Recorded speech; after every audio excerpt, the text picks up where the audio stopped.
பொங்கல் திருநாள். பொங்கல் திருநாள்னா இது ஏதோ அறுவடை திருநாள் அப்படின்னு சொல்லுவோம்.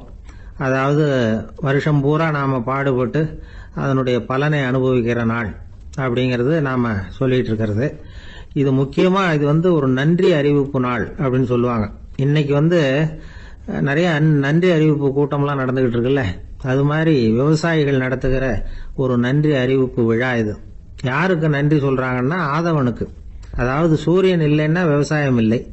அதனால ஆதவனுக்கு நன்றி செலுத்துகிற நாளாக இந்த பொங்கல் திருநாளை நாம கொண்டாடுறோம். அதாவது இந்த பொங்கல்ல விவசாயிகள்ட்ட இருந்து நிறைய பண்புகளை நாம தெரிஞ்சுக்க வேண்டிய நாள் இது. விவசாயிகள் அவங்க விவசாயம் முன்னேறி இருக்கிற அளவுக்கு விவசாயிகளுடைய வாழ்க்கை தரம் முன்னேறல. அந்த அளவுக்கு அவர்கள் நாட்டுக்காக உழைச்சிக்கிட்டு இருக்கிறாங்க. அந்த காலத்திலே அதை பத்தி ஒரு கதை சொல்றது உண்டு. ஒரு வயசான ஆளு நிலத்துல ஏறு உழுதுகிட்டு இருந்தாராம். கிழிஞ்சு போன ஒரு சின்ன துண்டை தான் இடுப்புல கட்டியிருந்தாராம். தலையில ஒரு கந்தலை சுத்தி இருந்தார். உடம்பு பூரா சேரு, ரொம்ப ஏழை. ஏறு ஓட்டிட்டு இருக்கிறவர் வேற எப்படி இருப்பார்? இருந்தாலும் அந்த ஆளு ரொம்ப ஜாலியா பாட்டு பாடிக்கிட்டே ஏறு உழுதுகிட்டு இருந்தாராம். உடம்புல தான் அவர் ஏழையை தவிர மனசுல ஒரு ஏழையா தெரியல. அந்த சமயத்துல அந்த நாட்டு ராஜா அந்த பக்கமா குதிரை மேல வந்தாராம். வேட்டைக்கு போயிட்டு பரிவாரங்களோட திரும்பி வந்துகிட்டு இருக்கிறார். ரொம்ப செல்வ செழிப்புல இருக்கிற ராஜா அவர் இந்த வயசான விவசாயியை பார்த்திருக்கார். இந்த ஆளு ரொம்பவும் ஏழைங்கிறது அவர் பார்த்தாவே பளிச்சுன்னு தெரியுது. கட்டிக்கிறதுக்கு நல்ல துணி இல்லை, உடம்போ இழைச்சி போயிருக்குது, வயிறு முதுகுல போய் ஒட்டிக்கிட்டு இருக்கு, கண்ணு குழி விழுந்து போயிருக்குது. ஆனாலும் முகத்தை பார்த்தா சந்தோஷமா இருக்கிற மாதிரி இருக்கு. இவ்வளவு உற்சாகமா பாடிக்கிட்டு இருக்கிறாரே அப்படின்னு ஆச்சரியமா நினைச்சு பார்த்தார் அந்த ராஜா. சரி, அவர்கிட்ட கொஞ்சம் பேச்சு கொடுத்து பார்க்கலாம் அப்படின்னு முடிவு பண்ணார். ஐயா பெரியவரே, இப்படி கொஞ்சம் வர முடியுமான்னாராம். பொழுது போறதுக்குள்ள நான் இந்த வயல் பூரா உழவு ஓட்டி ஆகணும், அதனால பேசுறதுக்கு நேரம் இல்லை அப்படின்னாராம் அந்த பெரியவர். என்ன அவ்வளவு அவசரமா? மீதி இருந்தா நாளைக்கு உழுதக்கூடாதா? அது சரி, உனக்கு எத்தனை ஏக்கர் நிலம் இருக்கு அப்படின்னு விசாரிச்சிருக்கார் ராஜா. எனக்குன்னு சொந்தமா உள்ளங்கை அளவு கூட நிலம் கிடையாது. இது எங்க முதலாளியோட நிலம். இதை பூராவும் உழுது முடிச்சாதான் அவர் கூலி கொடுப்பாரு. நான் கூலிக்கு உழுதுகிட்டு இருக்கிறேன். உங்ககிட்ட பேசிக்கிட்டு இருந்தா அவருக்கு துரோகம் பண்ணது மாதிரி ஆயிடும் அப்படின்னாராம். ராஜா குதிரையை விட்டு கீழே இறங்கினார். வரப்புல நடந்து அந்த பெரியவர்கிட்டயே போனாராம். சரி, ஒரு நாள் பூரா உழுதா உனக்கு எவ்வளவு கூலின்னு கேட்டிருக்கார். 8 அணா கூலி கிடைக்கும்னாராம் அவர். இது ரொம்ப காலத்துக்கு முன்னாடி நடந்த ஒரு சம்பவங்கிறதுனால அப்ப 8 அணா கூலிங்கிறது ரொம்ப பெருசு. இருந்தாலும் அதுவும் அந்த ராஜாவுக்கு பெரிய கூலியா தெரியல. இவ்வளவுதானா, இதை வச்சுக்கிட்டு நீ எப்படி காலம் தள்ளுற அப்படின்னாராம். ஒன்னும் கவலை இல்லை அப்படின்னாராம் அவரு. ராஜாவுக்கு ரொம்ப ஆச்சரியமா போச்சு. 8 அணா கூலி வாங்குற இந்த ஆளு கவலை இல்லாம இருக்கிறார், ஏராளமான வசதியோட இருக்கிறன்னா கவலை இல்லாம வாழ முடியலையே அப்படின்னு நினைச்சு பார்த்திருக்கார். அது சரி, 8 அணாவில் எப்படி குடும்பம் நடத்துற அப்படின்னு கேட்டாராம். எனக்கு கிடைக்கிற 8 அணாவில் 2 அணா குடும்பத்துக்கு செலவழிக்கிறேன், 2 அணா பழைய கடனுக்கு கொடுக்கறேன், 2 அணா தர்மம் செய்யறேன், 2 அணா வட்டிக்கு கொடுக்கறேன், ஒரு குறையும் இல்லைன்னாராம். ராஜாவுக்கு ஒன்றும் புரியல. எனக்கு ஒன்றும் புரியலேன்னு இருக்காரு. ஐயா, எனக்கும் என் மனைவிக்கும் 2 அணா செலவாகுது. வயசான அம்மா அப்பா இருக்கிறாங்க, சின்ன வயசுல என்னை காப்பாத்தினவங்க அவங்க. அந்த கடனுக்கு 2 அணா செலவாகுது, அது பழைய கடன். என் தங்கச்சி ஒருத்தி ஆதரவு இல்லாத நிலைமையில தன்னுடைய மகனோட என் வீட்டுல இருக்கிறா. அவளுக்கும் அவள் மகனுக்கும் 2 அணா செலவு பண்றேன், அது தர்மம். எனக்கு 2 பிள்ளைங்க இருக்கிறாங்க, அவங்களுக்கு 2 அணா செலவு பண்றேன், அது வட்டிக்கு கொடுக்கறது மாதிரி. பிற்காலத்துல அவங்க எங்களை காப்பாத்துவாங்க. அந்த வகையில நான் திருப்தியோட வாழ்ந்துகிட்டு இருக்கிறேன் அப்படின்னாராம். ராஜாவுக்கு அர்த்தம் புரிய ஆரம்பிச்சுதான். அந்த பெரிய நிலத்தை விலை கொடுத்து வாங்கி அந்த பெரியவருக்கே தானமா கொடுத்துட்டாராம். இப்போ உழுதவருக்கே நிலம் சொந்தமாயிட்டுது. அன்னையிலிருந்து அரசனுக்கும் ஆறுதல் கிடைச்சுதான். இப்படி ஒரு கதை சொல்லுவாங்க. 8 அணா வருமானத்தை வச்சுக்கிட்டு எப்படி காலத்தை தள்ளுறதுன்னு சொல்றதுக்காக இந்த கதையை சொல்றதாக யாரும் தப்பா நினைச்சுக்க கூடாது. கிடைக்கிறத எப்படி பங்கு போடுறார், எப்படி திருப்தியா வாழறார் அப்படிங்கிறது தான் முக்கியம். அது மாதிரி இன்றைக்கு இந்த பொங்கல் திருநாள்ல உழவர்கள் மனசு மகிழ்ச்சியா இருந்ததுன்னா அது எல்லாரும் மகிழ்ச்சியா இருக்கிறது மாதிரி அர்த்தம். அதனால அவர்கள்ட்ட இருந்து நாம பாடம் கத்துக்கணும். சில உழவர்கள் தங்கள் நிலத்துல விளையறத தாங்கள் சாப்பிட மாட்டாங்க, அடுத்தவங்கள்ட்ட வித்துட்டு சந்தையில போய் வேற அரிசி வாங்கிட்டு வந்துதான் இவங்க சாப்பிடுவாங்க. அப்படிப்பட்ட விவசாயிகள்லாம் இது உண்டு. பங்கிடுகிற பண்பை உழவர்கள்ட்ட இருந்து கற்றுக்கொள்ளுங்கள் அப்படிம்பாங்க. ஒரு ஆள் நிம்மதியா மகிழ்ச்சியா இருந்தானா, உங்க நிம்மதிக்கும் மகிழ்ச்சிக்கும் என்ன காரணம்னு கேட்டிருக்காரு இன்னொருத்தர். என்கிட்ட இருந்தது பூராவையும் என் பிள்ளைங்களுக்கு சமமா பங்கு போட்டு கொடுத்துட்டேன், எனக்குன்னு எதுவுமே வச்சுக்கல, அதுதான் நிம்மதிக்கு காரணம்னு இருக்கான். உங்ககிட்ட இருந்தது எவ்வளவு இருந்தது அப்படின்னு கேட்டிருக்காரு அவரு. மொத்தமா ஒரு 50,000 ரூபாய் இருக்கும் அப்படின்னு இருக்கான். அவ்வளவும் பணமாவே இருந்ததா அப்படின்னு கேட்டிருக்காங்க அவங்க. இல்லைங்க, அவ்வளவும் கடன், அதை தான் பிரிச்சு கொடுத்துருக்கேன் பிள்ளைங்க கிட்ட அப்படின்னு நானும். அவன் ஒரு வயசான அம்மா ஒரு நாள் ஃபோன் பண்ணாங்க. ஐயா, நான் இந்த தகவல் நிகழ்ச்சியை தினமும் கேட்குறேன், உங்ககிட்ட ஒரு கேள்வி கேட்கணும் அப்படின்னாங்க. என்னங்க அப்படின்னோம். எனக்கு சொந்தமாக ஒரு நல்ல வீடு இருக்கு, வேணுங்கிற அளவுக்கு பணமும் இருக்கு, கணவரும் ரொம்ப நல்லவர், ரிட்டையர் ஆகி வீட்டில் தான் இருக்கிறார், பிள்ளைங்கள்லாம் பெரிய பெரிய உத்தியோகத்தில் இருக்கிறாங்க, அதில் ஒருத்தன் ஐஏஎஸ், பணம்லாம் கூட நிறைய கொண்டாந்து கொடுக்குறாங்க. அப்படி இருந்தும் என் மனசில் நிம்மதி இல்லை, வாழ்க்கையில் ஒரு நிறைவு இல்லை அப்படின்னாங்க. ஏன்னு கேட்டோம். அதைத்தான் நான் உங்களை கேட்குறேன், ஏன் அப்படி அப்படின்னு திருப்பி கேட்குறாங்க. எங்களுக்கு ஒன்றும் புரியல, கொஞ்ச நேரம் குழம்பி போயிட்டோம். இருந்தாலும் அதை அவங்கக்கிட்ட காட்டிக்காம கொஞ்சம் சாமர்த்தியமா, ஏம்மா உங்கள் மனசில் நீங்கள் ஏதோ ஒன்று எதிர்பார்க்குறீங்க, அது நிறைவேறல அப்படித்தானே அப்படின்னு கேட்டோம். ஆமாம் அப்படின்னாங்க. அதுக்கப்புறம் அவங்கக்கிட்ட கொஞ்சம் மனம் விட்டு பேசுகிறப்போ தானாக விஷயம் வெளியில் வந்தது. அதாவது அவங்க பிள்ளைங்க பெரிய பெரிய உத்தியோகத்தில் இருக்கிறதுனால அவசர அவசரமாக வந்து பார்த்துட்டு ஓடுறாங்களாம்.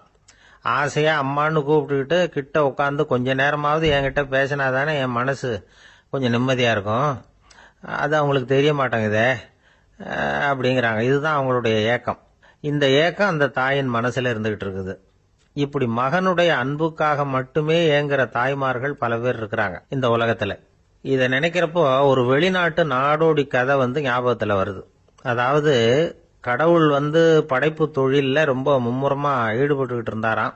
மீன்களை படைச்சாராம், பறவைகளை படைச்சாராம், விலங்குகளை படைச்சாராம். அவருக்கு திருப்தி ஏற்படலை. அதுக்கப்புறம் மனிதர்களை படைச்சிருக்கிறார். அப்பவும் அவருக்கு மன நிறைவு ஏற்படலையா. கடைசியாக தன்னுடைய சக்தி முழுசையும் பயன்படுத்தி குறையே இல்லாத அளவுக்கு ஒரு படைப்பை உருவாக்கினாராம். அந்த உன்னதமான ஒரு படைப்பு அதுதான் பெண், அதாவது தாய். இப்படி உருவாக்கி எல்லாரையும் இந்த உலகத்தில் விட்டுவிட்டாராம். அதுக்கப்புறம் கொஞ்ச காலம் கழிச்சு தன்னுடைய தேவியை அழைச்சிக்கிட்டு இந்த பூலோகத்துக்கு வந்திருக்கிறார். தன்னுடைய குறையில்லாத படைப்பாகிய பெண்ணை பார்த்தாராம். ஏம்மா, உனக்கு இன்னும் ஏதாவது குறை இருந்தா சொல்லு, அதையும் நிவர்த்தி பண்ணி விடுறேன் அப்படின்னாராம். அந்த அம்மா பார்த்துருக்காங்க. சுவாமி, எனக்கு நீங்க கொடுத்துருக்கிறது 2 கை, என்னுடைய பிள்ளைகளுக்கு சேவை செய்யறதுக்கு இந்த 2 கை பத்தல, அதனால இன்னும் ஒரு 2 கை கொடுத்தா தேவலை அப்படின்னாங்களாம். கடவுள் பார்த்தார். அதனால என்ன, அப்படியே செஞ்சு விடலாம், இதோ அதுக்கான வரம் கொடுத்துட்டேன் அப்படின்னார். அந்த அம்மாவுக்கு இப்ப 4 கை ஆயிட்டுது. 4 கையாலையும் குழந்தைகளுக்கு சேவை செய்ய ஆரம்பிச்சுட்டாங்க. கடவுள் திருப்தியா திரும்பி போனார். அதுக்கப்புறம் கொஞ்ச காலம் கழிச்சு மறுபடியும் திரும்பி வந்தார் தேவியோட. பெண்ணை பார்த்தார். இப்ப என்னம்மா சந்தோஷம் தானே அப்படின்னாராம். அதுக்கு அந்த அம்மா, சந்தோஷம்தான், இருந்தாலும் இப்ப எனக்கு இருக்கிற 2 காலும் போதல, இன்னும் ஒரு 2 கால் இருந்தா தேவையில்ல, நிறைய ஓடி ஆடி பிள்ளைகளுக்காக வேலை செய்ய வேண்டியிருக்குது அப்படின்னாங்களாம்.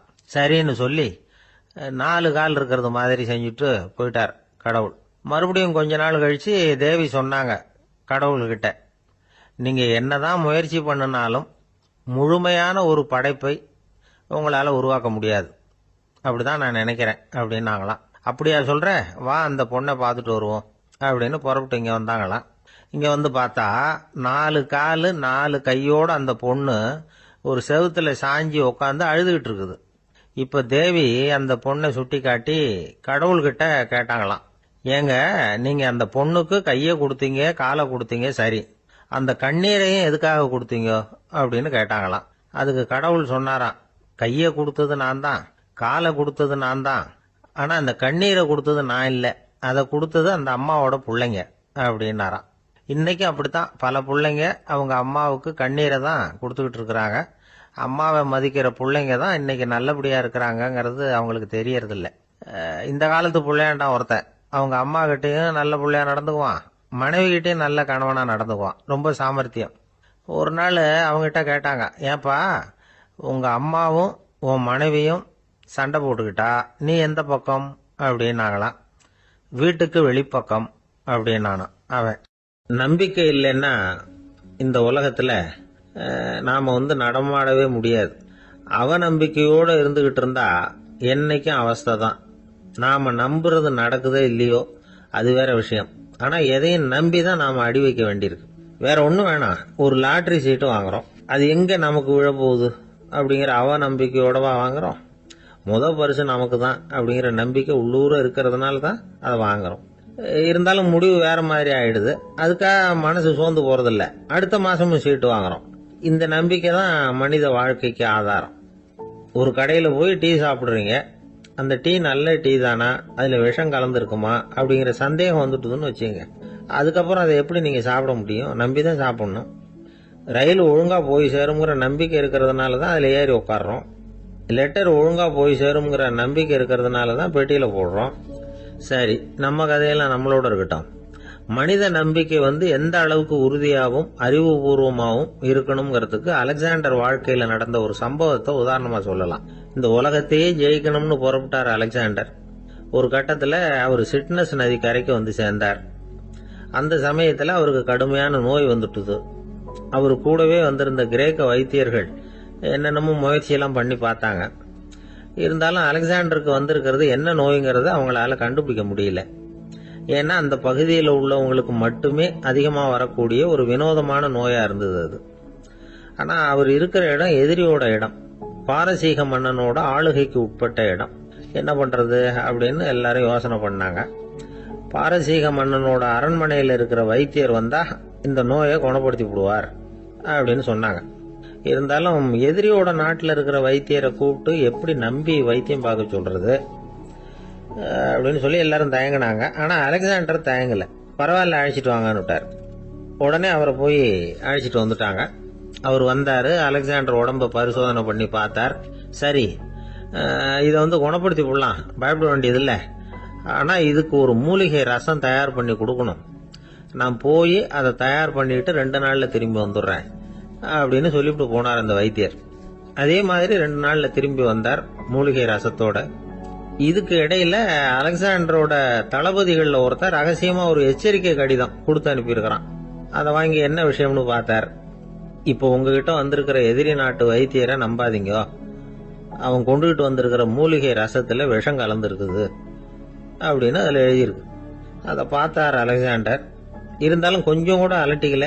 வைத்தியர் கொடுத்த மருந்தை வாங்கி கடகடன்னு குடிச்சுட்டு அதுக்கப்புறம் அந்த கடிதத்தில் இருந்த விஷயத்தை அந்த வைத்தியர்கிட்ட சொன்னார். வைத்தியர் தகைச்சு போயிட்டார். தன் மேல அலெக்சாண்டர் வச்சிருக்கிற நம்பிக்கையை பார்த்து அவருக்கு ரொம்ப வியப்பு. வைத்தியர் உண்மையிலேயே நல்ல மருந்து தான் கொண்டுட்டு கொடுத்துருக்கிறார், அதுல விஷம்லாம் எதுவும் கலக்கல.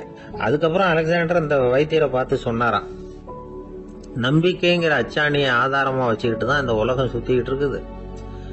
எனக்கு எதிரியா இருந்தாலும் பாரசீக மன்னர் ரொம்ப பெரியவர். அப்பேற்பட்ட மன்னருடைய அரண்மனை வைத்தியர் தொழில் நேர்மை இல்லாதவரா இருக்க மாட்டார். அப்படி இருந்தா அவரை அரண்மனை வைத்தியரா வச்சிருக்கவே மாட்டாங்க அப்படின்னு நம்பினேன். என்னுடைய நம்பிக்கை வீண் போகல அப்படின்னாராம். இதுதான் மானுட நம்பிக்கைங்கிறது. இந்த காலத்திலயும் இது மாதிரி இந்த மானுட நம்பிக்கையை ரொம்ப சாமர்த்தியமா கையாளுகிற கெட்டிக்காரங்க சில பேர் இருக்கிறாங்க. இந்த காலத்து குரு, அவருக்கு ஒரு சிஷ்யன். குரு முன்னாடி அந்த சிஷ்யன் ரொம்ப பணிவா நின்று, குருவே, உங்க கையால விஷத்தை கொடுத்தாலும் அதை வாங்கி மடமடன்னு குடிச்சிருவேன் அப்படின்னா. உன்னுடைய குரு பக்தியை மெச்சினேன் அப்படின்னாரு குரு. அதுக்கு அந்த சிஷ்யன், அப்படி இல்லை குருவே, உங்ககிட்ட சிஷ்யனா இருக்கிறத விட உங்க கையால விஷத்தை வாங்கி குடிச்சு விடுறது ரொம்ப நல்லது, அதனாலதான் அப்படி சொன்னேன் அப்படின்னா. அந்த காலத்துல அண்ணாமலை ரெட்டியார்னு ஒருத்தர் இருந்தார். அவர் வெங்கனூர் அப்படிங்கிற கிராமத்துல இருந்தார். அங்க இருந்து விருத்தாசலம் கோவிலுக்கு தவறாம போயிட்டு வந்துகிட்டு இருந்தார். இடையில வெள்ளாறு, அதுல ஒரு சமயம் வெள்ளம் வந்துட்டுது. இவரால் போக முடியல. அதோட விளைவு வெங்கனூர்லயே ஒரு கோவில் கட்டணும் அப்படின்னு முடிவு பண்ணார், சிவாலயம். அந்த சமயத்துல வடநாட்டுல பஞ்சம். அதனால அங்க இருந்த பல சிற்பிகள் தென்னாட்டை நோக்கி வர ஆரம்பிச்சாங்க. அவங்க வெங்கனூர் வழியா வர்றது தெரிஞ்சதும் இவர் போய் பார்த்தார். இங்க ஒரு கோவில் கட்டணும், அதுக்கு நீங்க உதவணும்னார். பஞ்ச காலத்துல இப்படி ஒரு வாய்ப்பு கிடைச்சதுல அவங்களுக்கும் ரொம்ப மகிழ்ச்சி. உற்சாகத்தோட ஒத்துக்கிட்டாங்க. ஆலய திருப்பணி ஆரம்பமாச்சு. அவங்களுக்கு வேண்டிய எல்லா வசதிகளையும் இவர் செஞ்சு கொடுத்தார். அவங்களுக்கு எந்த குறையும் இல்லாம பாத்துக்கிட்டார். அது மட்டும் இல்ல, ஒவ்வொரு நாளும் அங்க வருவாரு. உங்களுக்கு என்ன வேணும், எது வேணும்னு கேட்பாரு. ஏதாவது குறை இருந்தா சொல்லுவாங்க, உடனே தீர்த்து வைப்பார். இவரும் கேட்பாரு, எந்த குறையா இருந்தாலும் என்கிட்ட சொல்லுங்க அப்படின்னு சொல்லுவார். அதை தவிர இவராகவே கவனிச்சும் அவங்களுக்கு என்னென்ன தேவைங்கிறத கண்டுபிடிச்சு அதையெல்லாம் கொடுத்துக்கிட்டு இருப்பார். என்ன தேவைன்னாலும் அதை நிறைவேற்றி வச்சிருவார். அந்த சிற்பிகளின் தலைவன் ஒருத்தன், அந்த ஆளுக்கு வெத்தலை பாக்கு போடுறது பழக்கம். இதை தெரிஞ்சுக்கிட்டு அதுக்காகவே ஒரு ஆளை ஏற்பாடு பண்ணார். வேணுங்கிற போலாம் நீ வெத்தலை சிவல் மடிச்சு கொடுக்க வேண்டியது உன் வேலை அப்படின்னு ஒருத்தனை ஏற்பாடு பண்ணிட்டார். இப்படியெல்லாம் செஞ்சதும் அவங்களுக்கும் ரொம்ப உற்சாகம். ரொம்ப பொறுப்பா சிற்ப வேலைகளை செஞ்சுக்கிட்டு இருக்கிறாங்க. ஒரு நாள் என்னாச்சு தெரியுமா? அந்த சிற்பிகளின் தலைவன் ரொம்ப நுணுக்கமா ஒரு வேலையை செஞ்சுக்கிட்டு இருக்கிறான். சாரம் போட்டு அது மேல படுத்துக்கிட்டு அண்ணாந்து பார்த்து உச்சியில நுணுக்கமான சிற்பங்களை உருவாக்கிக்கிட்டு இருக்கான். சிற்பியின் கவனம் செதறப்படாதுங்கிறதுனால இவரு மெதுவா சத்தம் போடாம கிட்ட போய் நின்று அதை கவனிச்சுக்கிட்டு இருக்கிறார். அந்த சிற்பி வழக்கம் போல வெத்தலை பாக்குக்காக இடது கையை கீழே நீட்டினான். அந்த சமயம் பார்த்து அவருக்கு தாம்பூலம் கொடுக்கறவன் அங்க இல்ல, எங்கேயோ போயிருக்கிறான். அண்ணாமலை ரெட்டியார் என்ன பண்ணாரு தெரியுமா? தனக்காக கொடுக்கப்பட்ட தாம்பூலத்தை வாங்கி சிற்பியின் கையில கொடுக்கறாரு. அவன் வாங்கி போட்டுக்கிட்டான். இது என்ன இன்னைக்கு வெத்தலை சீவல் வேற மாதிரி இருக்குது, வாசனை தாம்பூலமா இருக்குது அப்படின்னு யோசனை பண்ணிட்டு கீழே திரும்பி பாக்குறார்.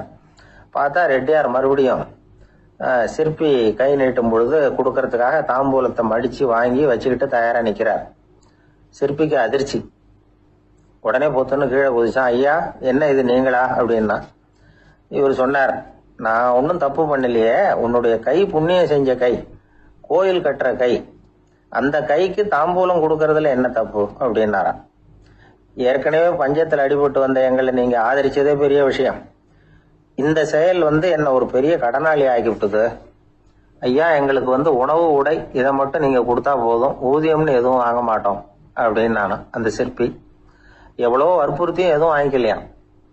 இந்த செய்தியை தமிழ் தாத்தா டாக்டர் ஊவேசா சொல்லியிருக்கிறார். அந்த காலத்துல எப்படிப்பட்டவங்க எல்லாம் வாழ்ந்திருக்கிறாங்க பாருங்க. இந்த காலத்துல ஒருத்தர் கோவில் கட்டினார், வேலை செய்யற எல்லாருக்கும் சாப்பாடு போடுவார். சிற்ப வேலை செஞ்சுட்டு சாப்பிட வர்ற ஒவ்வொருத்தர் கையையும் அன்பா பிடிச்சு முத்தம் கொடுத்து உள்ள அனுப்புவார். அந்த கைகளுக்கு நீங்க கொடுக்குற மரியாதை அது அப்படின்னு கேட்டாங்க. அடா, அது இல்லைங்க, ஏற்கனவே முதல் பந்தியில சாப்பிட வந்தவன் மறுபடியும் வர்றானான்னு கண்டுபிடிக்கிறதுக்காக கையை பிடிச்சு மோந்து பாக்குறேன் அப்படின்னாராம் அவர். ஒரு ஊர்ல ஒரு ஞானி இருக்கிறார், ரொம்ப பெரிய ஞானி, ரொம்ப வயசாயிட்டுது. கடைசி காலத்துல அவர்கிட்ட சில பேர் வந்தாங்க. உங்க குரு யார் அப்படின்னு கேட்டாங்க. அவர் நிமிர்ந்து பார்த்தார். எனக்கு ஆயிரக்கணக்கான குருமார்கள் உண்டு, அவங்க பேரெல்லாம் சொல்லணும்னா இந்த காலம் பத்தாது, ஆனா முக்கியமான ஒரு 3 பேரை பத்தி மட்டும் உங்களுக்கு சொல்றேன் அப்படின்னாராம். அப்புறம் சொன்னார், அந்த 3 பேர்ல ஒருத்தன் ஒரு திருடன். ஒரு சமயம் ஒரு பாலைவனம் வழியா நான் போய்கிட்டு இருந்தேன். அப்போ வழி தவறி போய் ஒரு கிராமத்துக்கு போயிட்டேன். அது இருட்டு நேரம், நடு ராத்திரி, ஊரே உறங்கி போச்சு. அந்த நேரத்துல ஒரு ஆள் மட்டும் ஒரு வீட்டு சுவத்துல ஏதோ பண்ணி உள்ள நுழையறதுக்கு முயற்சி பண்ணிட்டு இருக்கிறான். அவன்கிட்ட போய் நான் இன்னைக்கு இங்க எங்க தங்க முடியும் அப்படின்னு கேட்டேன். அதுக்கு அவன், இந்த ராத்திரி வேளையில அது ரொம்ப சிரமம், ஒரு திருடனோட உங்களால தங்க முடியும்னா நீங்க என்னோட தங்கலாம் அப்படின்னா. நான் அவங்க கூட 1 மாசம் தங்கி இருந்தேன். ஒவ்வொரு நாள் ராத்திரியும் இப்ப நான் என்னுடைய வேலைக்கு போறேன், நீங்க ஓய்வு எடுத்துக்கோங்க அப்படின்னு சொல்லிட்டு போவான். அவன் திரும்பி வந்த உடனே உனக்கு ஏதாவது கிடைச்சுதான்னு நான் கேட்பேன். அதுக்கு அவன், இன்னைக்கு ராத்திரி ஒண்ணும் இல்ல, நாளைக்கு மறுபடியும் முயற்சி பண்ணுவேன் அப்படின்பா. எப்பவும் அவன் நம்பிக்கை இழந்ததே கிடையாது, எப்பவும் சந்தோஷமாவே இருப்பான். நானும் ரொம்ப காலமா தியானம் பண்ணிக்கிட்டே இருந்தேன், ஒண்ணுமே நடக்கல. ஆனா நான் என்ன பண்ணேன் தெரியுமா? மனசு வருத்தப்படும், நம்பிக்கை இழந்துருவேன். அப்பெல்லாம் அந்த திருடனுடைய விடாமுயற்சி தான் ஞாபகத்துக்கு வரும். அதனால அந்த திருடன் எனக்கு ஒரு குரு. என்னுடைய 2வது குரு யாருன்னா அது ஒரு நாய். இது எப்படின்னா, ஒரு சமயம் எனக்கு ரொம்ப தாகமா இருந்தது. ஒரு நதியை நோக்கி போயிட்டு இருந்தேன். அப்போ ஒரு நாயும் வந்தது. அதுக்கும் தாகம். ஓடி ஆத்த பார்த்தது. அதோட நிழல் ஆத்துல தெரிஞ்சது. அதை பார்த்ததும் பயந்துட்டுது. அதாவது அது தன்னுடைய சொந்த உருவத்தையே கண்டு பயந்தது. அதை பார்த்து குறைக்குது, திரும்பி ஓடிச்சு. ஆனா அதுக்கு தாகம் அதிகமா இருந்ததுனால அது மறுபடியும் திரும்பி வந்தது.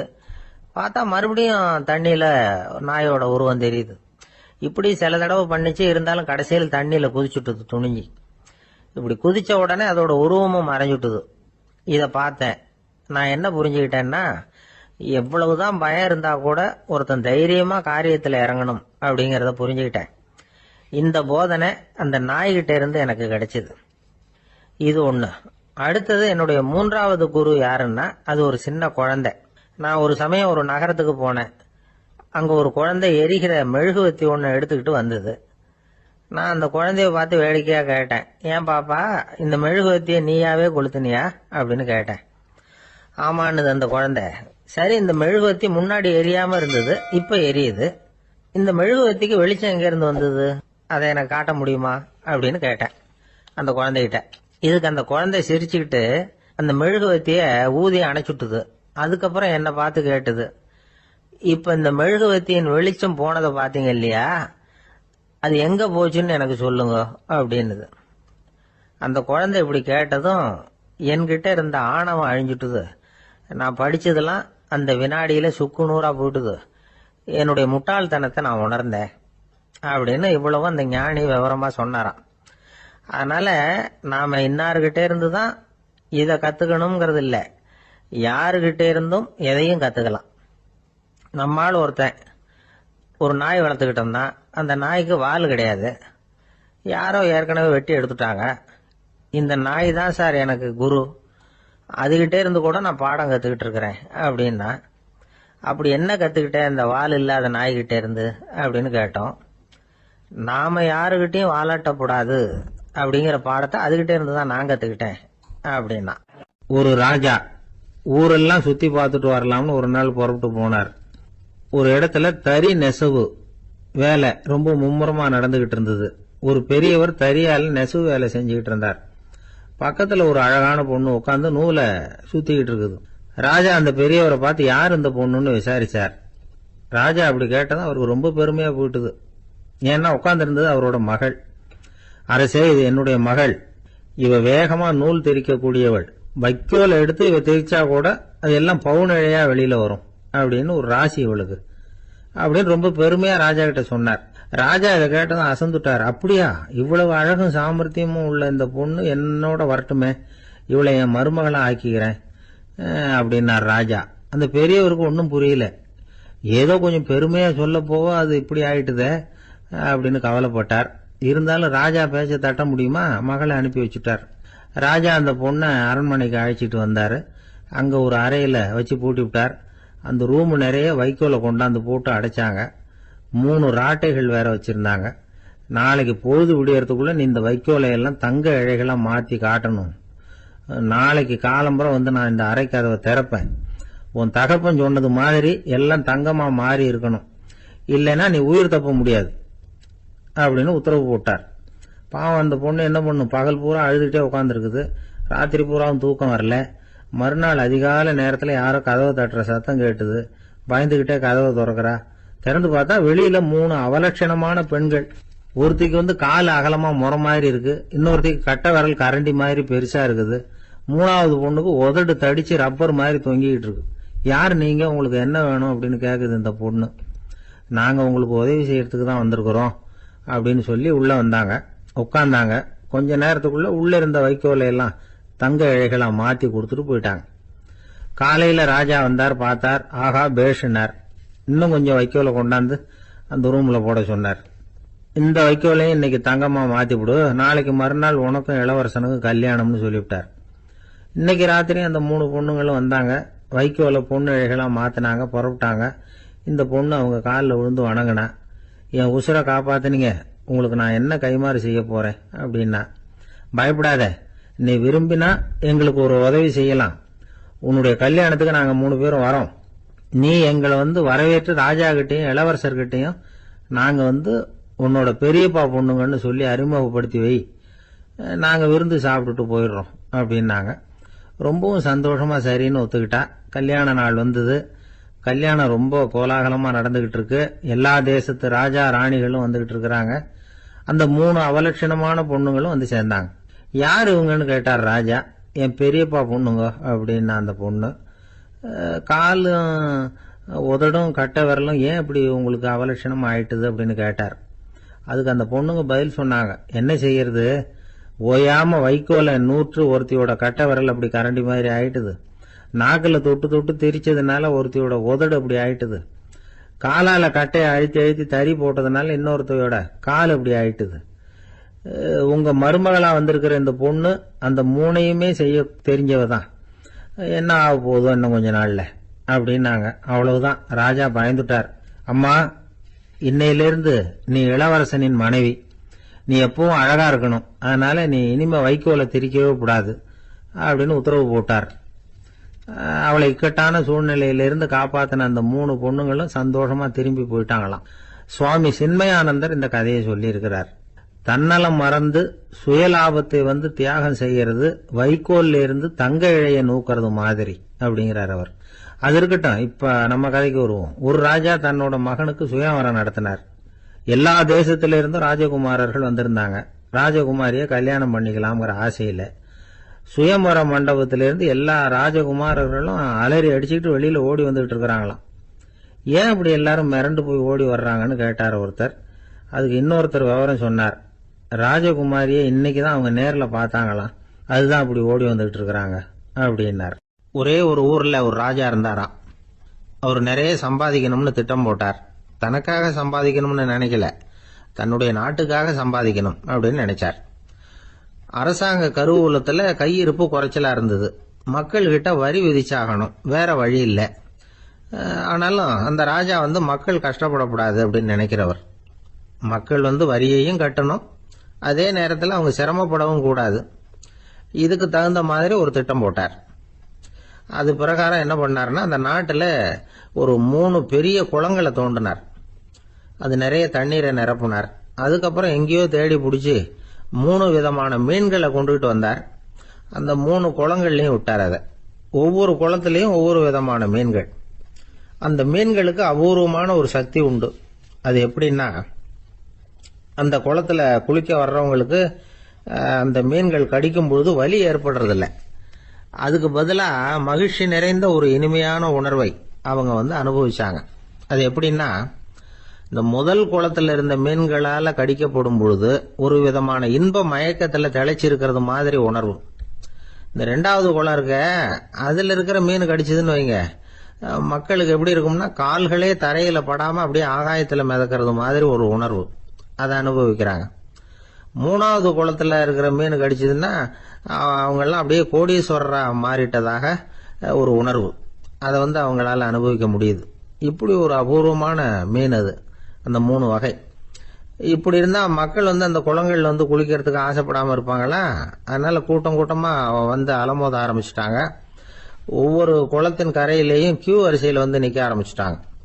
அந்த நாட்டு மன்னர் என்ன பண்ணாருன்னா, ஒவ்வொரு குளத்தங்கரையிலையும் ஒரு ராஜாங்க அதிகாரியை உட்கார வச்சார். டிக்கெட்டை அடிச்சு கொடுத்தார். குளிக்க வர்றவங்க கிட்ட ஒரு குறிப்பிட்ட தொகையை கட்டணமா வசூலிக்க ஆரம்பிச்சார். அவ்வளவுதான், அரசாங்க கருவூலம் நிரம்ப ஆரம்பிச்சுட்டுது. ராஜாங்கத்துக்கு தேவையான பணம் கிடைச்சிட்டுது. இது ஒரு கதை. இத பத்தி என்ன நினைக்கிறீங்க? அதாவது மக்களுக்கு சுமை தெரியாமலே வரி வசூல் பண்றது நல்லது தானே அப்படின்னு நினைப்பீங்க. ஆனா இன்னைக்கும் உலகத்துல பல அரசாங்கங்கள் இதே மாதிரி 3 குளங்களை வெட்டி வச்சிருக்குது. மக்களும் அதுல குளிச்சுக்கிட்டு தான் இருக்கிறாங்க. அது எப்படிங்கிறீங்களா? அந்த முதல் குளம் தான் சினிமா தியேட்டர். அதுல குளிக்கிறவங்க தான் ஒரு விதமான இன்ப மயக்கத்துல திளைச்சிருக்கிறது மாதிரியான உணர்வை அனுபவிக்கிறவங்க. 2வது குளம் தான் சாராய கடை. இந்த குளத்துல குளிக்கிறவங்க தான் கால்களே தரையில படாம ஆகாயத்துல மிதக்கிறது மாதிரி உணர்வை அனுபவிக்கிறவங்க. 3வது குளம் லாட்டரி டிக்கெட். இதுல குளிக்கிறவங்க தாங்கள் அப்படியே கோடீஸ்வரர்களா மாறினது மாதிரி ஒரு உணர்வு, அதை அனுபவிக்கிறவங்க. இன்னைக்கு பல நாடுகள் இந்த குளங்களை பயன்படுத்திக்கிட்டு தான் வராங்க. ஒரு பூவுல வண்டு உட்காருது. அதுல இருக்கிற தேனை வண்டு எடுக்குது. இந்த சமயத்துல அந்த பூவுக்கு வலிக்குமா? அதுக்கு வலிக்கிறது இல்லை. அந்த பூவோட மலர்ச்சியும் வளர்ச்சியும் குன்றி போறதும் கிடையாது. ஒரு ராஜா மக்கள் கிட்ட வரி வசூல் பண்ணும் பொழுது மக்களுக்கு சிரமமும் தெரியக்கூடாது, அதே நேரத்தை அதனால அவங்க வாழ்க்கையும் கெட்டு போயிடக்கூடாது. அது மாதிரி வரி வசூல் பண்ணணுமா. இது காளிதாசனின் ரகுவம்சத்துல காணப்படுகிற ஒரு கருத்து. ஒரு சின்ன குழந்தை தவறுதலா ஒரு 25 காசு நாணயத்தை மூழ்கி விட்டுது. காசு வயத்துக்குள்ள போயிட்டுது. அந்த குழந்தையோட தாய் உடனே குழந்தைய தூக்கிட்டு ஆஸ்பத்திரிக்கு புறப்பட்டாங்க. அப்ப அந்த பக்கமா ஒருத்தர் வந்தார் தெருவில். என்ன விவரம்னு கேட்டார். இவங்க சொன்னாங்க, குழந்தை காசை முழுகிட்டுது, அதான் அவசரமா ஆஸ்பத்திரிக்கு தூக்கிட்டு ஓடுறேன் அப்படின்னாங்க.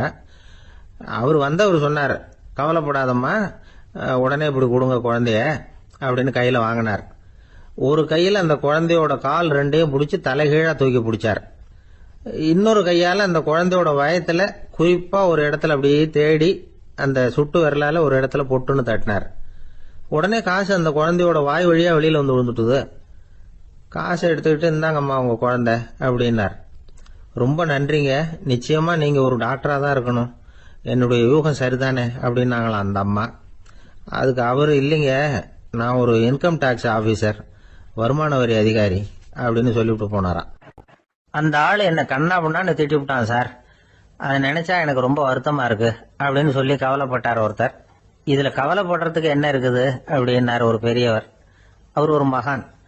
என்ன சார் இப்படி சொல்றீங்க, ஒருத்தர் நம்ம பார்த்து திட்டுனா வருத்தமா இருக்காதா அப்படின்னார். அது எப்படி வருத்தமா இருக்கும், திட்டுறதுங்கிறது என்ன, அது வெறும் சத்தம் தானே அப்படின்னார் அந்த பெரியவர். நம்ம ஆளுக்கு தலையை பிச்சுக்கலாம் போல இருந்தது. இருக்காத அப்படின்னா நமக்கு அப்படித்தானே தோணுது. அந்த பெரியவர் சொல்றது ரொம்ப பெரிய விஷயம். அதை நாம புரிஞ்சிக்க முயற்சி பண்ணலாம்னா நடைமுறை வாழ்க்கைக்கு அது ஒத்து வர்றது மாதிரி தெரிய மாட்டேங்குது. இருந்தாலும் அந்த பெரியவர் அதுக்கு என்னதான் விளக்கம் கொடுக்கறாருன்னு பாப்போமே. ஒரு ரயில் போயிட்டு இருக்கு, அதுல ஒரு சாது போயிட்டு இருக்கார். அந்த ரயில் அவரு ஹரித்வாரம் போயிட்டு இருக்காரு. அவரு ரயில்ல ஏகப்பட்ட கூட்டம். நம்ம ஊர் ரயில் கேட்க வேணும், டிக்கெட் வாங்கிட்டு கொஞ்சம் பேர், வாங்காத கொஞ்சம் பேர். அது என்னத்துக்கு அனாவசியமா டிக்கெட் அப்படிங்கிற நினைப்புல பாதி பேர். இந்த கூட்டத்துக்கு மத்தியில அந்த சாதுவும் போயிட்டு இருக்கிறார். உட்கார்றதுக்காக இருந்த இடத்துல ஒரு ஆள் படுத்திருக்கிறான், கொஞ்சம் முரட்டு ஆசாமி. அவன் காலு பக்கத்துல கொஞ்சோண்டு இடம் பாக்கி இருந்தது. அந்த இடத்துல இந்த சாது உட்கார்ந்திருந்தார். மெதுவா உட்காந்துக்கிட்டார் போய். ஆனா அந்த ஆளு ராத்திரி பூரா இவரை காலால உதச்சிக்கிட்டே இருக்கிறான். அது இவருக்கு ரொம்ப அவமானமா பட்டது. அதனால துக்கம் ஏற்பட்டது. இருந்தாலும் அதை ஒரு மாதிரியா சகிச்சுக்கிட்டே இவர் வந்து சேர்ந்தார். பொழுது விடிஞ்சது.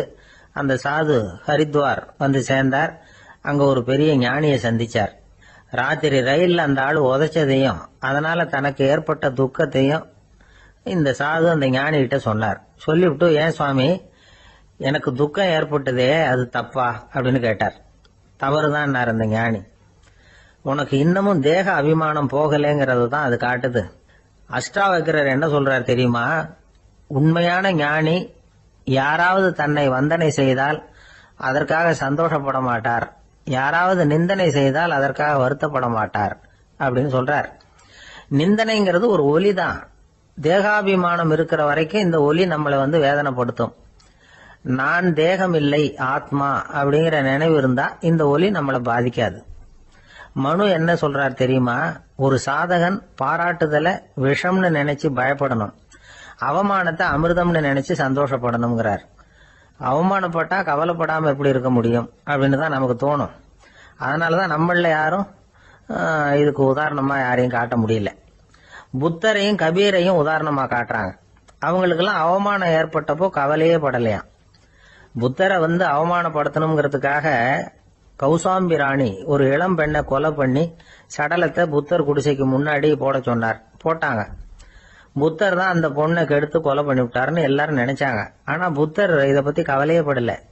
அப்புறமா உண்மை தெரிஞ்சதும் புத்தர் புகழ் இன்னும் அதிகமாயிட்டது. ஒரு பெரிய சபையில ஒரு மோசமான பொண்ணு நுழைஞ்சு தனக்கும் கபீருக்கும் சம்பந்தம் உண்டுன்னு சொன்னா கபீர் கவலைப்படல. அவங்க மாதிரியெல்லாம் நாமளும் இருக்க கத்துக்கணும்.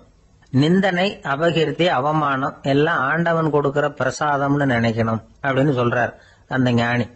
இத கேட்ட இந்த காலத்து ஆசாமி ஒருத்தர், நான் கூட அப்படிதான் சார், யாராவது அவமானப்படுத்தினா கவலைப்பட மாட்டேன். நேத்து கூட ஒருத்தர் என்ன பலார்னு அரைஞ்சுட்டார், நான் கொஞ்சம் கூட கவலைப்படல, பேசாம வந்துட்டேன்னார். ஏன் அப்படி வந்துட்டீங்க அப்படின்னு. அவர் அரைஞ்சதுலேயும் ஒரு அர்த்தம் இருந்தது, அதனாலதான் அப்படி வந்துட்டேன்னார். ஏன் அரைஞ்சாருன்னு கேட்டேன். 10 வருஷத்துக்கு முன்னாடி 15 ரூபா அவர்கிட்ட கடன் வாங்கினேன், அதை கேட்டு கேட்டு பார்த்துட்டு கடைசியா தான் அரைஞ்சார் அப்படின்னார். ஆண்டவனுடைய பிரசாதம் இவருக்கு அடிக்கடி கிடைக்கும் போல இருக்கு. இந்த உலகத்துல எல்லாருக்கும் மகிழ்ச்சி தரக்கூடிய ஒரு பொருள் எது? இது ஒரு முக்கியமான கேள்வி. இந்த கேள்விக்கு பொருத்தமான ஒரு பதில உங்களால சொல்ல முடியுமா? அதாவது கொஞ்சம் யோசிச்சு பார்த்தா பணம்னு சொல்லலாமா? இப்ப கையில காசு இல்லாதவங்கிட்ட ஒரு 10 ரூபாய் கொடுத்தா அது அவனுக்கு சந்தோஷத்தை கொடுக்கும்.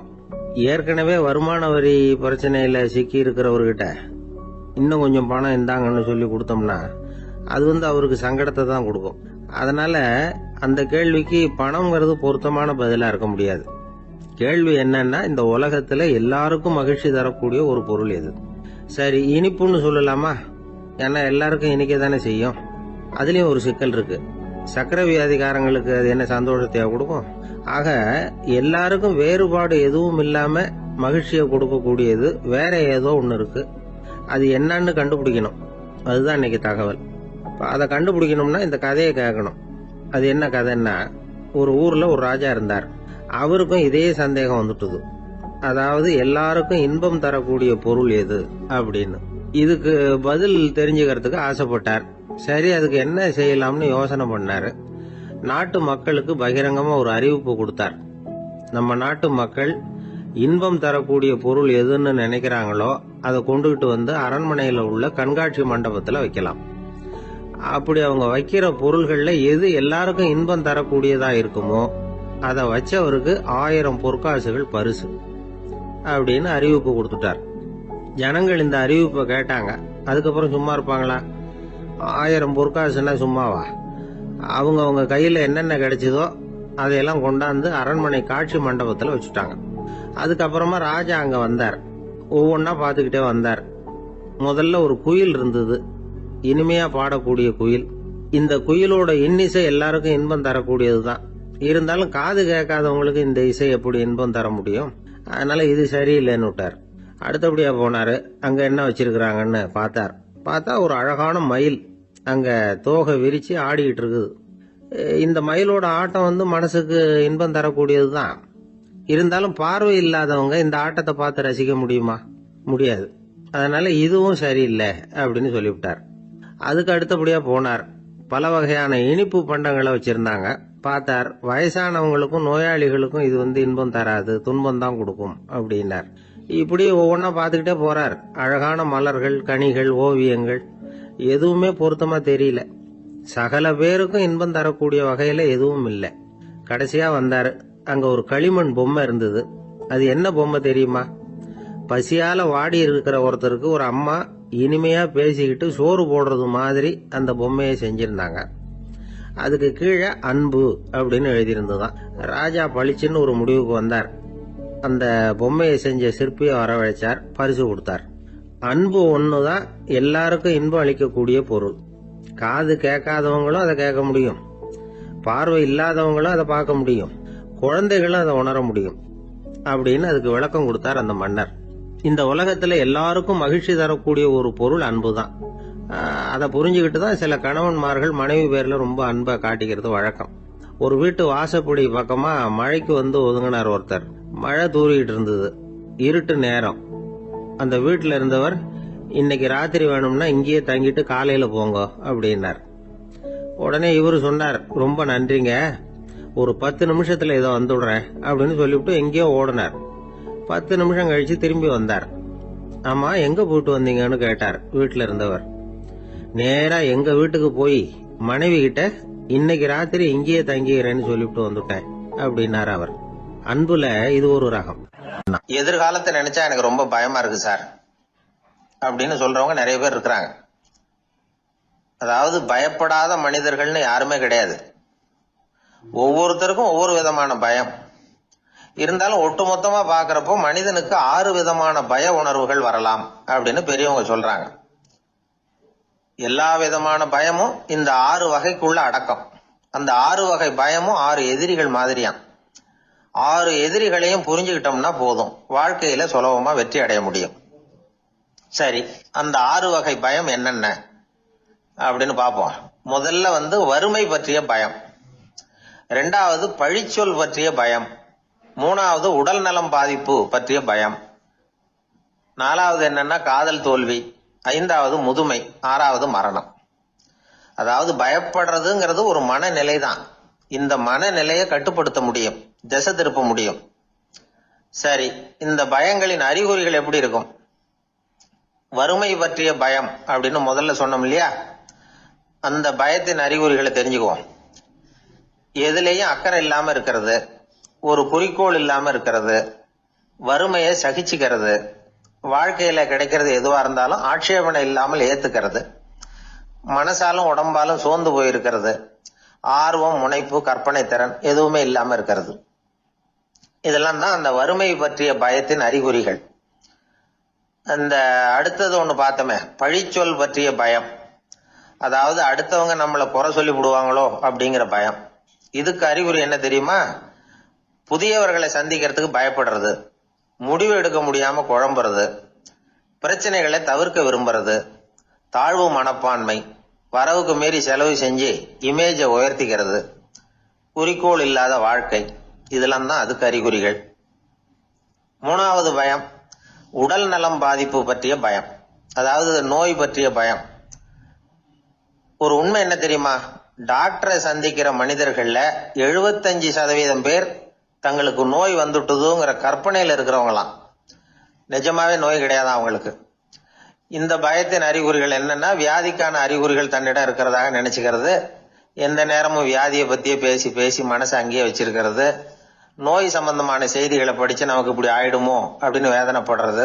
இதெல்லாம் தான் அதுக்கு அறிகுறிகள். நாலாவது பயம் காதல் தோல்வி. இது ரொம்ப வேதனை, உடம்பையும் மனசையும் சீரழிச்சு விடும். ஆண்களை விட பெண்கள் தான் இந்த பய உணர்வுல அதிகமா பாதிக்கப்படுறாங்க. அஞ்சாவது முதுமை பற்றிய பயம். ஆறாவது மரண பயம், வயசான காலத்துல எப்படி சமாளிக்கிறது அப்படிங்கிற பயம். ஆக இதையெல்லாம் நாம புரிஞ்சுக்க வேண்டியது ரொம்ப அவசியம். இந்த 6 வகை பயங்களை சரியா புரிஞ்சுக்கிட்டு நாம நடந்துக்கணும். வாழ்க்கையின் முன்னேற்றத்துக்கு இந்த பயங்கள் முட்டுக்கட்டே ஆயிடக்கூடாது. உழைச்சி பணம் சேர்க்கணும், உற்சாகமா மனசை வச்சுக்கணும். மனசை கட்டுப்படுத்துகிற மார்க்கம் தெரிஞ்சுக்கிட்டா போதும், எல்லாம் சரியா வந்துடும். நம்ம ஆள் ஒருத்தன் சொன்னான், சார் எனக்கு வறுமை பற்றிய பயம்தான் இருந்தது, ஒரே ராத்திரியில 30,000 ரூபாய் தயார் பண்ணிவிட்டேன், இப்ப எனக்கு இன்னொரு பயம் வந்துட்டுதுன்னா. என்ன பயம்னு கேட்டாங்க. போலீஸு கண்டுபிடிச்சிருமோங்கிற பயம்னா. இது இந்த பயத்துல அடங்காது. அதனால அஞ்சி அஞ்சி சாவார், அஞ்சாத பொருள் இல்லை அப்படின்னு பாரதி சொன்னார் இல்லையா? அது மாதிரி பயத்தை புரிந்து கொண்டு அதற்கு தகுந்த மாதிரி நம்முடைய வாழ்க்கையை அமைத்துக் கொள்ள வேண்டும். அப்படி அமைத்துக் கொள்ளுகிறவர்களுக்கு வெற்றி நிச்சயம். ஒரு சின்ன பையன் என்னை தேடிட்டு ஓடி வந்தான். ஒரு கதை சொல்லுங்கன்னா, சொந்தமா எதுவும் தெரியாத என்ன, உங்களுக்கு சொந்தமா எதுவும் தெரியாதுன்னு எனக்கும் தெரியும் அப்படின்னா. இந்த பையன் அடிக்கடி என்கிட்ட வந்து கதை கேட்கிறவன், அதனால என்னோட ரகசியம்லாம் அவனுக்கு அத்துப்படி. அதனால்தான் அவ்வளவு தெளிவா அடிச்சு விடுறான். சரி, இப்ப என்ன செய்யலாம்னு, பழைய கதை ஏதாவது ஒண்ணு சொல்லுங்களேன்னா. உனக்கு கிருஷ்ண தேவராயரை தெரியுமான்னு. அவர்கிட்ட நேர்ல பழக்கம் இல்லை, ஆனா அவரை பத்தி புஸ்தகத்துல படிச்சிருக்கேன்னா. சரி, இவன்கிட்ட மேற்கொண்டு பேச்சு கொடுத்தா நம்மள ஒரு மாதிரி ஆக்கி விடுவான் அப்படிங்கறத யூகம் பண்ணிட்டு அவனை உட்கார வச்சு கடைசி வரைக்கும் குறுக்க பேசக்கூடாது அப்படின்னு ஒரு கண்டிஷனையும் போட்டுட்டு அந்த கதையை சொன்னேன். ஒரு சமயம் கிருஷ்ண தேவராயர் சமஸ்தானத்துக்கு ஒரு பெரிய வித்வான் வந்து சேர்ந்தாராம். என்னோட போட்டி போடுறதுக்கு இந்த ஊர்ல யாராவது இருக்கீங்களா அப்படின்னு சவால் விட்டாராம். அந்த ஊர்ல இருந்த பெரிய பெரிய வித்வான்லாம் இது ஏதுனா வம்பா போச்சுன்னு நினைக்க ஆரம்பிச்சுட்டாங்க. யாரும் அந்த ஆளோட போட்டி போடுறதுக்கு தயாரா இல்லை. எல்லாரும் நடுங்கிட்டு இருக்கிறாங்க. அந்த நேரத்துல ஒருத்த மட்டும் தைரியமா முன்னுக்கு வந்தான். அது யாருன்னா தெனாலிராமன். அந்த சமஸ்தானத்துல விகட கவி அவன். என்ன அனுப்புங்க போட்டிக்கு, நான் ஜெயிச்சு காட்டுறேன்னா.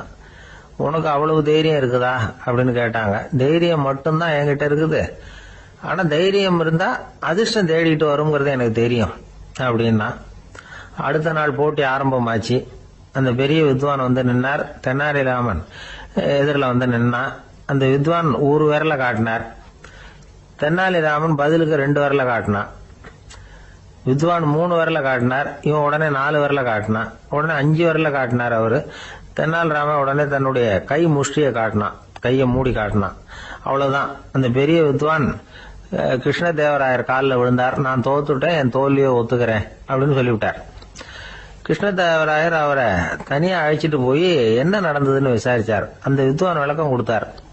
ஆண்டவன் ஒருவன் தான் உண்டுங்கிறத விளக்கறதுக்காக நான் ஒரு விரல காட்டினேன். அப்படி இல்ல, சக்தியை சேர்த்தா சக்தி சிவன் 2 பேர் உண்டுன்னு உங்க வித்வான் 2 விரல காட்டினார். மூர்த்திகள் 3 பேருங்கிறதுக்காக நான் 3 விரல காட்டினேன். வேதங்கள் 4ன்னு சொல்லி அவர் 4 விரல காட்டினார். பஞ்சபூதங்கள் 5ன்னு நான் 5 விரல காட்டினேன். அதையெல்லாம் அடக்கி ஆளணும்னு சொல்லி அவர் கையை மூடி உறுதியா காட்டினாரு. அடடா, உங்க வித்வானுக்கு எப்பேற்பட்ட அறிவு, அவர் தான் ஜெயிச்சார், நான் தோத்துட்டேன் அப்படின்னார் அவர். அப்படி சொல்லிவிட்டு அவர் போயிட்டார். அதுக்கப்புறம் தெனாலிராமனை கூப்பிட்டு என்னப்பா நடந்தது அப்படின்னு கேட்டாராம். அதுக்கு தெனாலிராமன் விளக்கம் கொடுத்துருக்கிறான். அவன் முதல்ல என்ன கொன்னுடுவேன்னு அந்த வித்வான் ஒரு விரல காட்டினான். உடனே ஒரு 2 கண்ணையும் தோண்டி போடுவேங்கிறதுக்காக நான் 2 விரல காட்டினேன். உனக்கு நாமம் போட்டுருவேன்னு சொல்லி 3 விரல காட்டினான். அதை அழிச்சிருவேன்னு 4 விரல காட்டினேன். உன்னை அரைஞ்சிருவேன்னு அவன் 5 விரல காட்டினான். நான் உங்களை குத்தி போடுவேன்னு சொல்லி கையை மூடி காட்டினேன் அப்படின்னா. இப்ப பாருங்க, ஜெயிச்சது யார்? தைரியம் மட்டும் இருந்துட்டா அதிர்ஷ்டம் தானா தேடி வருங்கிறது எவ்வளவு உண்மையா போச்சு. அதனால நாம எப்பவும் தைரியமா இருக்கணும்னு சொல்லிவிட்டு என் எதிரில் கதை கேட்டுட்டு உட்காந்துருந்த சின்ன பையனை பார்த்தேன். அவன் என்னை நிமிர்ந்து பார்த்தான். அவன் தன்னோட கை கால் 2ஐயும் ஒரு மாதிரியா என் முன்னால தூக்கி 20 விரல காட்டினான். எனக்கு ஒன்றும் புரியல. இதுக்கு என்னப்பா அர்த்தம்னு கேட்டேன். இதே கதையை இதுக்கு முன்னாடி என்கிட்ட 20 தடவை நீங்க சொல்லியிருக்கீங்கன்னு அர்த்தம் அப்படின்னா. ஒரு குரு, இளம் சீடர்கள் எதிரில் உட்கார்ந்துருக்கிறாங்க. குரு பாடம் நடத்திக்கிட்டு இருக்கிறார். சீடர்களுக்கு ஒரு ஆசை, அதாவது ஒரு முக்கியமான மந்திரத்தை நம்ம குருநாதர்கிட்ட இருந்து கத்துக்கணும் அப்படிங்கிறது அவங்க ஆசை. அது என்ன மந்திரம்னா, இறந்தவரை உயிர்ப்பிக்கக்கூடிய புனித மந்திரம். அதாவது செத்தவங்களுக்கு மீண்டும் உயிர் உண்டாக்குகிற மந்திரம். குருவே, தயவு பண்ணி அந்த மந்திரத்தை எங்களுக்கு உபதேசிக்கணும் அப்படின்னு கேட்டாங்க. அது ரொம்ப ஆபத்தானது, அது என்னத்துக்கு உங்களுக்கு வேண்டாமேன்னாராம் குரு. எங்களுடைய நம்பிக்கை உறுதிப்படுறதுக்காகத்தான் கேட்கிறோம், வேற ஒண்ணும் இல்லை அப்படின்னு நாங்களாம் சீடர்கள். பக்குவப்படாத அறிவுங்கிறது ரொம்ப ஆபத்தானது அப்படின்னாராம் குரு. இது சீடர்களுக்கு புரியல. அது எப்படிங்க பக்குவப்படாத அறிவு ஆபத்தானதுன்னு சொல்றீங்க, அப்படின்னா என்ன அப்படின்னு கேட்டிருக்காங்க சீடர்கள். குரு அதுக்கு விளக்கம் கொடுத்தாராம். அந்த மந்திரத்தை எப்போ பயன்படுத்தணுங்கிறது முக்கியம். அதை அறியக்கூடிய ஞானம் ஏற்படுகிற வரைக்கும் அதை தெரிஞ்சுக்காம இருக்கிறது தான் நல்லது, இல்லைன்னா ஆபத்துன்னாராம். ஆனா அந்த சீடர்கள் அதை கேட்கற மாதிரி இல்லை, ரொம்ப பிடிவாதம் பண்ண ஆரம்பிச்சுட்டாங்க. சரி வாங்க சொல்றேன்னாரு குரு. எல்லாரும் வந்தாங்க. அந்த புனித மந்திரத்தை அவங்களுக்கு ரகசியமா உபதேசம் பண்ணார். உபதேசம் பண்ணிவிட்டு அவங்களுக்கு எச்சரிக்கையும் கொடுத்தார். இந்த மந்திரத்தை நல்லா ஆராய்ச்சி பார்த்ததுக்கு அப்புறம் தான் உச்சரிக்கணும், அவசரப்பட்டு எதுவும் செஞ்சிடக்கூடாது அப்படின்னு ஒரு தடவைக்கு பல தடவை எச்சரிக்கை கொடுத்தார். சரின்னு சொல்லிவிட்டு அவங்க எல்லாம் மந்திரத்தை கத்துக்கிட்டு எழுந்திரிச்சு போயிட்டாங்க. ஒரு நாள் அந்த சீடர்கள் எல்லாம் மணற்பாங்கான இடத்துல அப்படியே நடந்து போயிட்டு இருக்கிறாங்க. ஒரு பாலைவன பகுதி மாதிரி ஒரு இடம். அங்க ஒரு இடத்துல எலும்புகள் குவியலா கிடந்தது. உடனே இந்த சீடர்கள் முன்ன பின்ன யோசிக்காம, தியானமும் பண்ணாம அந்த மந்திரத்தோட பயனை சோதிச்சு பார்க்கணும் அப்படின்னு நினைச்சுக்கிட்டு அந்த மந்திரத்தை உச்சரிக்க ஆரம்பிச்சுட்டாங்க. அவ்வளவுதான். உடனே என்னாச்சு தெரியுமா? அந்த எலும்புகள் எல்லாம் ஓநாய்களா மாறி அவங்கள துரத்த ஆரம்பிச்சுட்டுது. சீடர்கள் எல்லாம் தலைதெறிக்க ஓட ஆரம்பிச்சுட்டாங்க. ஓநாய்களும் விடல, அவங்கள துரத்தி பிடிச்சி கடிச்சு கொதற ஆரம்பிச்சுட்டுது. அப்பதான் அந்த சீடர்களுக்கு குரு சொன்ன அறிவுரையோட அர்த்தம் புரிஞ்சுது. பக்குவப்படாத அறிவு ஆபத்தானது அப்படிங்கிறது. அதனால இதுல இருந்து நாம தெரிஞ்சுக்க வேண்டியது என்னன்னா, நாம நம்ம அறிவை வளர்த்துக்கிட்டா மட்டும் போதாது, அந்த அறிவை எப்போ எப்படி பயன்படுத்தணும் அப்படிங்கிற பக்குவமும் நமக்கு வரணும். அப்பதான் வாழ்க்கை நல்லபடியா அமையும், இல்லைன்னா இடைஞ்சல் தான். இந்த காலத்துல சில சின்ன பிள்ளைங்களுக்கே அறிவு ரொம்ப பக்குவப்பட்டிருக்குங்கிறத உணர முடியுது. ஒரு சின்ன பையன் பள்ளிக்கூடத்துல மார்க் லிஸ்ட் கொடுத்தாங்க, வாங்கிக்கிட்டு அவசரமா வீட்டுக்கு ஓடினான். எதிரில் வந்த ஒருத்தர் கேட்டார், என்ன அவசரம், ஏன் இப்படி வேகமா ஓடுறேன்னார். எங்க அம்மா கிட்ட அடி வாங்கணும், அதுக்காக தான் ஓடுறேன்னா. அடி வாங்கறதுக்கா இவ்வளவு அவசரம்னார் அவரு. அப்படி இல்லைங்க, நான் போறதுக்குள்ள எங்க அப்பா வீட்டுக்கு வந்துட்டாருன்னா அவர்கிட்ட அடி வாங்க வேண்டி இருக்கும், அதை அவாய்ட் பண்றதுக்காக இப்படி ஓடுறேன் அப்படின்னு நானும். ஒரு மனிதர், அவர் யாருக்கிட்டே தொலைபேசியில பேசிட்டு இருக்கிறார். கொஞ்சம் தூரத்துல நாம நிக்கிறோம். எட்டத்துல இருந்துகிட்டு அவரை கவனிக்கிறோம். அவர் போன்ல பேசுறத, அவர் பேசுகிற வார்த்தைகள் என்ன அப்படிங்கறது நம்ம காதுல விழல.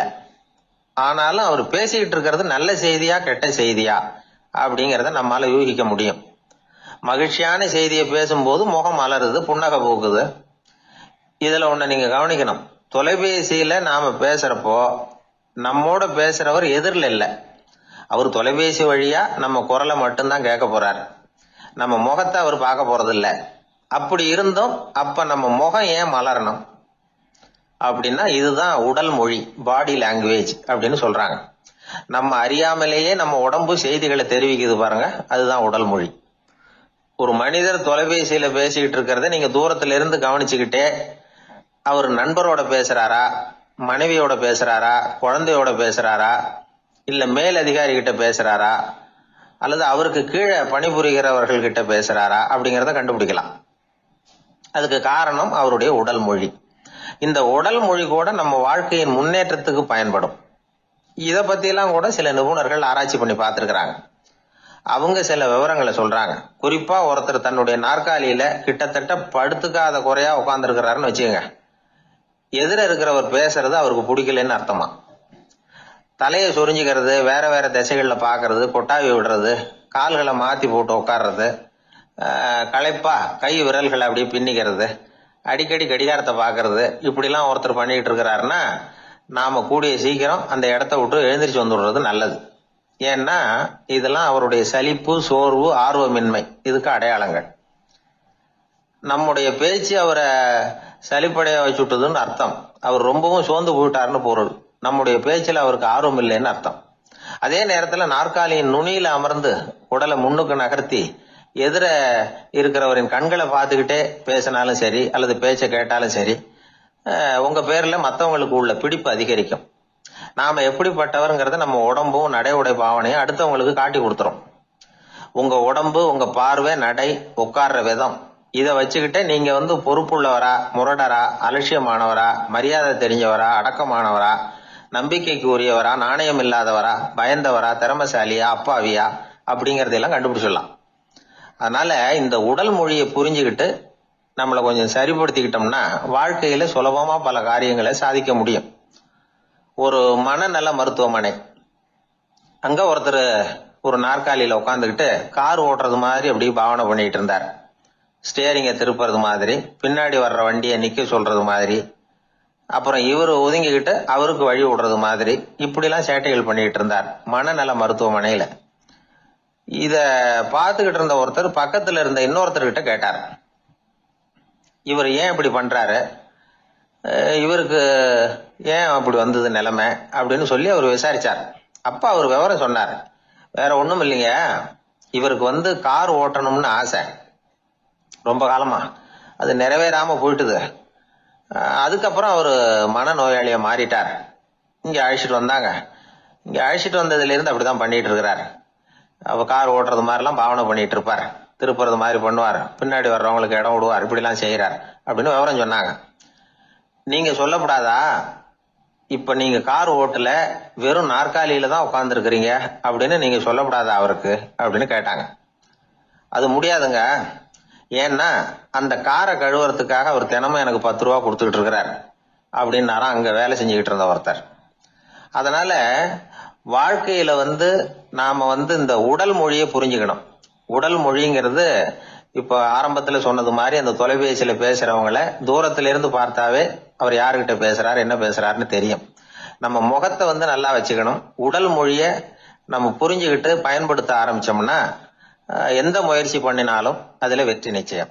ஒரு நாள் ஒரு 10-15 பள்ளிக்கூடத்து பிள்ளைங்க தேடிட்டு வந்தாங்க. உங்களை பார்த்துட்டு தான் போகணும், அதுக்காக தான் வந்திருக்கோம்னாங்க. என்ன விஷயம்னு கேட்டோம். நாங்கள்லாம் கூடி ஒரு முடிவு பண்ணியிருக்கிறோம், அதை உங்ககிட்ட சொல்லணும் அப்படின்னாங்க. அதுவும் ஒரு வாண்டு பையன் அதை சொன்னான். என்ன முடிவு அது அப்படின்னு கேட்டோம் ரொம்ப ஆர்வமாக. அதை இப்போ சொல்ல மாட்டோம், எங்களுக்கு பிடிக்கிற மாதிரி ஏதாவது ஒரு தகவல் சொன்னால் அதுக்கப்புறம் நாங்கள் அதை சொல்கிறோம் அப்படின்னு அந்த வாண்டு பையன். சரி, சின்ன பையன்கிட்ட இன்னைக்கு வசமாக மாட்டிக்கிட்டோம் அப்படின்னு நினச்சிக்கிட்டு அவங்களுக்கு தகுந்த மாதிரி ஒரு கதை சொல்ல ஆரம்பித்தோம். அது என்ன கதைன்னா, ஒரு பெரிய காடு, அதில் பலவிதமான மிருகங்கள். அந்த காட்டுக்கு ஒரு சிங்கம் தான் ராஜா. எப்பவும் காட்டுக்கு அதுதானே ராஜா. ஒரு பெரிய யானைக்கு இது பொறுக்கலை. என்ன இது, எப்போ பார்த்தாலும் இங்கே சிங்கத்துக்கே ராஜா பதவி கிடைக்குது, நான்லாம் எவ்வளவு பலசாலியாக இருக்கிறேன், அப்படி இருந்தும் எனக்கு அந்த பதவி கிடைக்கலையே அப்படின்னு தனக்குள்ள பொறுமிக்கிட்டே இருந்தது. ராஜா பதவியை நினைச்சு ரொம்ப ஏக்கம், அதுக்கு பதவி மோகம். இந்த சமயம் பார்த்து ஒரு குள்ள நெறி கூட்டம் அதை தேடிட்டு வந்தது.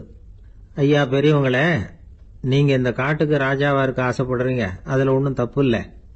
ஆனா அதுக்கு முன்னாடி நீங்க எங்க கூட்டத்துக்கு கொஞ்ச நாள் தலைவரா இருங்க, அதாவது ராஜாவா இருங்களேன், உங்களுக்கும் ஒரு ட்ரைனிங் கிடைச்சது மாதிரி இருக்கும் அப்படின்னு சொல்லியிருக்குது இந்த கூட்டம், குள்ள நெறி கூட்டம்.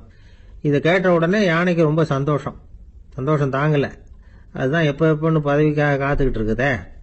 இருந்தாலும் கொஞ்சம் பிகுவோட, சரி நீங்கள்லாம் இவ்வளவு தூரம் என்ன தேடிட்டு கேட்கறதுனால மறுக்க முடியல, அப்படின்னு ரொம்ப ஏதோ அவளுக்கு சிரமப்பட்டு ஒத்துக்கிறது மாதிரி ஒத்துக்கிட்டது.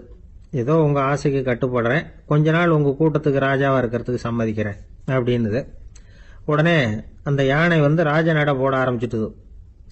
யானை சாதாரணமாக நடந்தாவே எப்படி இருக்குங்கிறது நமக்கு தெரியும். அதுவே ராஜ நட நடந்தால் எப்படி இருக்கும் கற்பனை பண்ணி பாருங்க. யானை முன்னாடி கம்பீரமாக போய்கிட்டு இருக்குது, தலைவர் இல்லையா, அதனால குள்ள நரிகள்லாம் ரொம்ப அடக்கமாக அது பின்னாடி அணிவகுத்து போயிட்டு இருக்குது. ராஜா வாழ்க, மன்னர் வாழ்க அப்படின்னு கோஷம் வேற. யானைக்கு தலைகால புரியல, அவ்வளவு சந்தோஷம். அந்த யானைக்கு செருக்கு, ஆணவம் எல்லாம் ஏற்பட்டு போச்சு. அதுக்கப்புறம் அது தரையை பார்க்குமா, நிமிர்ந்து நடக்க ஆரம்பிச்சுட்டுது. தரையை பார்க்கறதே இல்லை. அப்படி போயிட்டு இருக்கிறப்போ ஒரு சதுப்பு நிலத்தில் திடீர்னு காலை வச்சுட்டுது. அவ்வளவுதான், கால் உள்ள போட்டுது. இன்னொரு காலை எடுத்து வச்சுது, அதுவும் உள்ள போட்டுது. அந்த 2 காலையும் எடுக்கிறதுக்காக அடுத்த 2 காலையும் அழுத்திச்சு, அதுவும் உள்ள போக ஆரம்பிச்சுட்டுது. இப்ப 4 காலம் வசமா சேத்துல அழுந்தி போச்சு, எடுக்க முடியல. குள்ள நரிகள்லாம் அதை சுத்தி சுத்தி வந்தது. சிலது சுத்தி நின்று டான்ஸ் ஆட ஆரம்பிச்சுட்டுது யானையை பார்த்துட்டு. இதை யானை பார்த்தது. என்ன இது தலைவர், நான் தவிச்சுக்கிட்டு இருக்கிறேன், தொண்டர்கள்லாம் சுத்தி நின்று வேடிக்கை பார்த்துக்கிட்டு இருக்கிறீங்க, டான்ஸ் ஆடுறீங்க அப்படின்னு கேட்டுதான். தொண்டர்களே, தலைவர் நான் தவிச்சுக்கிட்டு இருக்கிறது உங்களுக்கு தெரியலையா? இப்போ உடனே உங்க தலைவரை காப்பாற்ற வேண்டியது உங்க கடமை இல்லையா அப்படின்னு கத்துச்சான் அந்த யானை. குள்ள நரிகளில் ஒன்று முன்னாடி நின்று அந்த யானையை பார்த்துதான், தலைவரே, எங்களுக்கு ரொம்ப நாளா ஒரு ஆசை, அந்த ஆசையை நிறைவேற்றிக்கிறதுக்காகத்தான் உங்களை எங்க தலைவரா ஏத்துக்கிறோம்னு சொன்னோம் அப்படின்னு தான். என்ன ஆசைன்னு கேட்டிருக்கு யானை. யானை கறி சாப்பிட்டு பார்க்கணுங்கிறது